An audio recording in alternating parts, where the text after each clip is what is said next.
The forest was alive with the sounds of rustling leaves and distant animal calls, but to 3-year-old Liam, it was a world of darkness and terror. His small hands trembled as he clutched the air, searching for something, anything to hold on to. He had wandered away from his family's campsite, lured by the faint sound of a bird's song. And now he was lost. The ground beneath his feet was uneven, and the air was thick with the scent of pine and damp earth.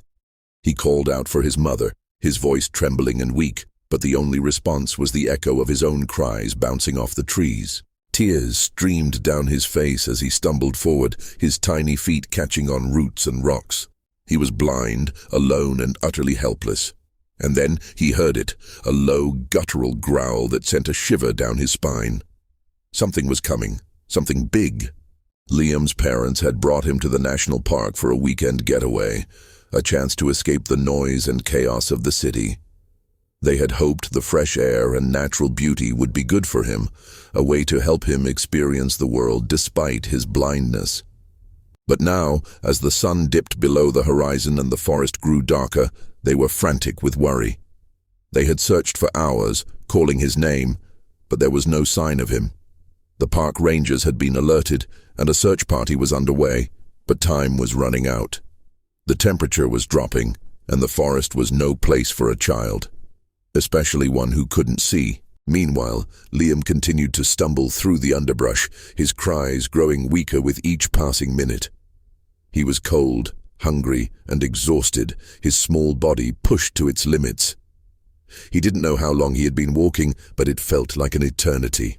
And then, just as he was about to collapse, he felt something warm and solid brush against his leg. He froze, his breath catching in his throat.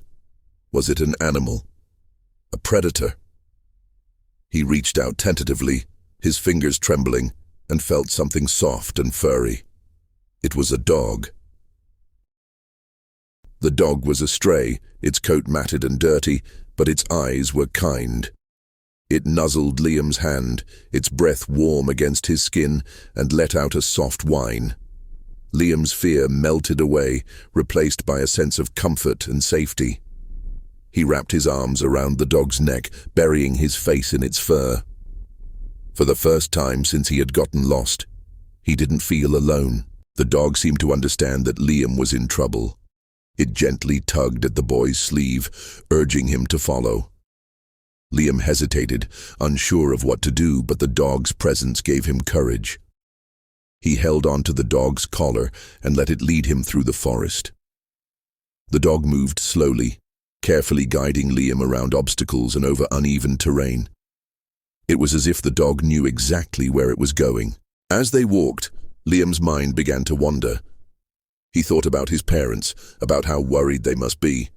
He thought about the stories his mother used to tell him, about brave heroes and magical creatures. Was the dog one of those creatures? Had it been sent to save him? He didn't know, but he was grateful for its presence. Hours passed and the forest grew darker and colder. Liam's legs were aching and his stomach was growling with hunger, but he kept going, trusting the dog to lead him to safety. And then, just as he was about to give up hope, he heard something. A voice. It was faint but unmistakable. It was his mother's voice. "Liam!" she called, her voice breaking with emotion. "Liam, where are you?" Liam's heart leapt with joy. He opened his mouth to call out, but no sound came. His throat was too dry, his voice too weak. He tugged on the dog's collar, urging it to go faster.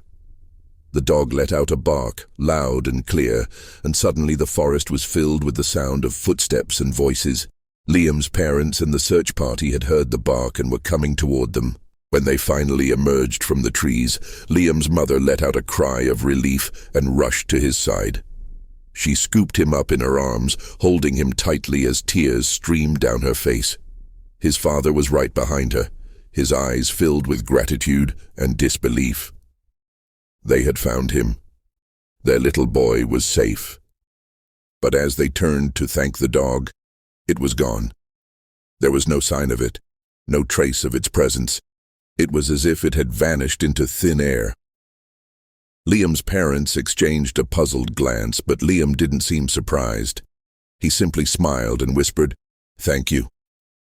The story of Liam and the stray dog spread quickly, capturing the hearts of people around the world. It was a reminder of the incredible bond between humans and animals and the power of kindness and compassion. But it was also a call to action. Stray animals are often overlooked and forgotten, but they have the potential to be heroes, just like the dog that saved Liam's life. If this story touched your heart, consider supporting your local animal shelters or rescue organizations. Every animal deserves a chance to find a loving home, and every act of kindness, no matter how small, can make a difference.